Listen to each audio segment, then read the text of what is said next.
আজব দেশের গজব দৃশ্য। গরু চুরি করে বাইকে করে নিয়ে যাওয়ার পথে উল্টিয়ে পড়ল খাইয়ে। পুলিশের হাতে ধরা পড়ল গরু সমেত পাচারকারী। রাতের অন্ধকারে গোলকগঞ্জের উত্তর রায়পুর রেলগেটে নিয়মিত তল্লাশি চালিয়ে আসছিল গোলকগঞ্জ থানার যানবাহন শাখার ভারপ্রাপ্ত আধিকারিক উদয় রায়।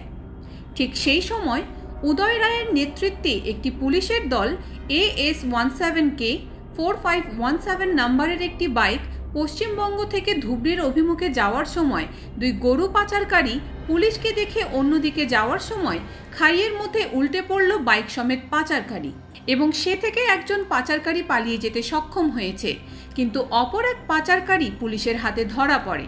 পরবর্তী সময়ে ওই বাইক সমেত পাচারকারীকে ধরে নিয়ে আসার পর বস্তায় বেঁধে রাখা একটি গরু উদ্ধার করল পুলিশ।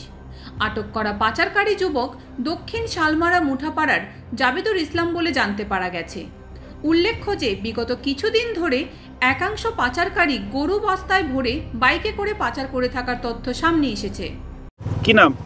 জাবেদুল ইসলাম। ইয়াত কিয়? হ্যাঁ, ইয়াত কিয় আহিছা? ওই যে গরু নিয়ে গেছিলাম কামলয়া। হ্যাঁ, কামলয়া গরু নিয়ে গেছিলাম। মালিক কোন?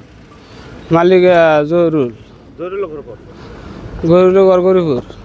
তোর নাম কি? জাবেদুল ইসলাম। কিমান দিন ব্যবসায় কৰি আছা? আমি আজকে 3 দিন স্যার। 3 দিন করবা নিছা গরু? এটা আনছে বেঙ্গল থেকে। কেনেকে আনা? বাইক দিয়ে। বাইকত কেনেকে লোৱা? বস্তায় ভরা ব্যাগে তুলে। বস্তাত ভৰাই বেগত উঠাই? হ্যাঁ। তোর বাইকত আৰু কোন আছিল? ওর নাম রঞ্জন। রঞ্জনৰ ঘৰ ক'ত? রঞ্জনের ঘরে তো মুঠা খাওয়া ছিল, আমরা হিন্দুদের থাকে। মানে কোন জিলা? এটা শালমারা। শালমারার মুঠা খাওয়া? হ্যাঁ। চর নাকি? হ্যাঁ চর।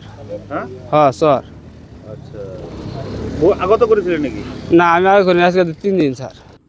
গুয়াহাটি থেকে স্বপ্ন দত্তের report, U Bangla TV. U Bangla TV, হৃদয় ছুঁয়ে যায়।